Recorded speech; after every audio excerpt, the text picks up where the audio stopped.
Citoyens, nous sommes au seuil de la vérité. Lors des 2 premières sessions, ce tribunal a osé questionner l'invisible et défier le dogme. Nous avons jugé le ciel.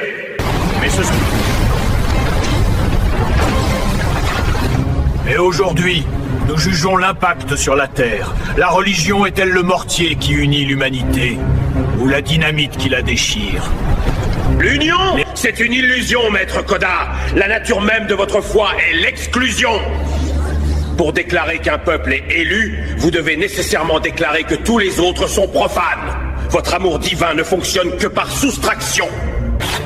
Dans vos textes fondateurs, qu'il s'agisse de la Bible ou du Coran, la révélation trace un cercle fermé. Ceux qui sont dedans sont sauvés.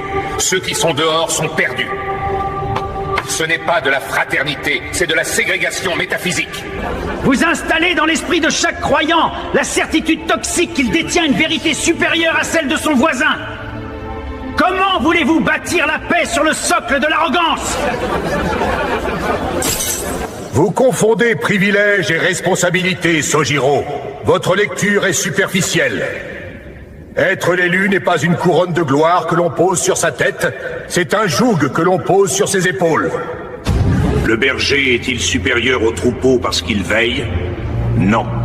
Il est celui qui affronte la tempête pendant que les autres dorment. L'élection divine n'est pas un droit à la domination, c'est une condamnation au service. Un sacrifice! Dites cela à ceux qui se sentent exilés de leur propre spiritualité. En sacralisant une terre précise, une langue précise, vous dévalorisez le reste du monde. Vous créez un complexe d'infériorité universelle.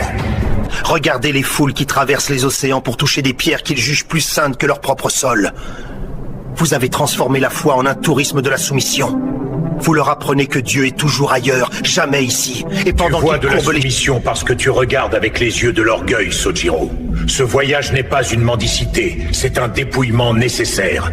Il faut se vider de soi-même pour espérer être rempli par le divin. Tu confonds l'humilité sacrée avec l'humiliation profane. De l'humilité? C'est du mépris doctrinal. Regarde les textes. Ils ne parlent pas de vide, ils parlent de valeur. Vos écritures comparent le fidèle à un joyau précieux et l'infidèle à de la poussière que le vent disperse. Niez-vous cette hiérarchie fondamentale? La poussière est la matière même de la création. Tu ne comprends pas la métaphore. La religion ne condamne pas la terre stérile, Sojiro.